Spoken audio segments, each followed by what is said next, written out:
እግዚአብሔር በየዘመናቱ የራሱ የሆነ የአሰራር ስልት አለው። አሁን የምትነጠቀዋን ቤተክርስቲያን ለማገልገል እግዚአብሔር ጋብስን እንደጠራ አሁን ነው ያየሁት።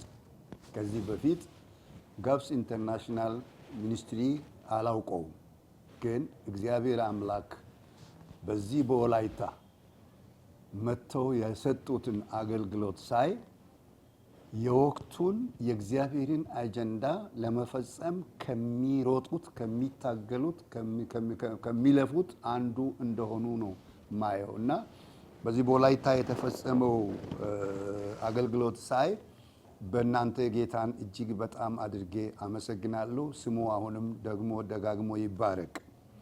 ከሮብ ቢጀምር ሮብ የተሰጠው ስልጠና በጣም የሚያስደንቅ የቤተክርስቲያን የሶዶን እናት ሙሉ ወንጌል ቤተክርስቲያን ምእመኑንና አገልጋዮችን ለወንጌል ለሚሽን አገልግሎት የሚያነሳሳ ብዙዎች እግዚአብሔርን የባረኩበት በእንባ እግዚአብሔርን ያመለክንበት ልዩ ጊዜ ነበር የሮብ ምሽት ፕሮግራም።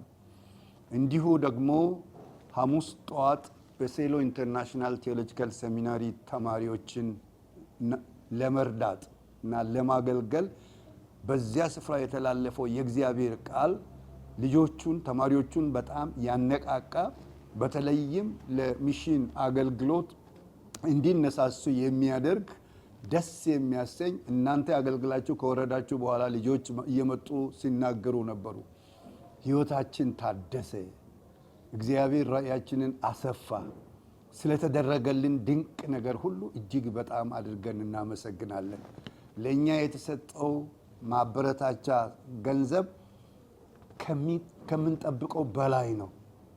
እንዲህ እናገኛለን ብለን አላሰብንም። በእውነት እግዚአብሔር አብስቶ ይባርካችሁ። በተለይም እዛ ላይ እንዳያችሁት አንዳንዶቹ በገጠር ከዳውሮ የመጡ ተማሪዎች አሉ፣ ከጎፋ የመጡ፣ ከሀዲያ ከከምባታ የመጡ፣ ከወላይታ የመጡ ተማሪዎች አሉ። 6-5 ልጆችን የያዙ ትራንስፖርት የሌላቸው ልጆቻቸውን እዛ ለማሳደግ አቅም ያልነበራቸው የሚያስተምሯቸው ልጆችን አንዳንድ ነገሮችን ለመርዳት ምንም አቅም የሌላቸው መምህራን በቃ ከመጠን በላይ የሆነ ደስታ ነው የተሰማቸው። ለነሱና ለልጆቻቸው በተደረገው ነገር እጅግ በጣም ደስ ብሏቸዋል እና ያንን ደስታቸውን በእውነት ነው የምላችሁ በስልክ ያሉኛሉ። እንደገና በአካል አግኝቶ እነዚህን ሰዎች ባርኳቸው፣ እግዚአብሔር አብዝቶ ይባርካቸው፣ የነሱን አገልግሎት ያሉ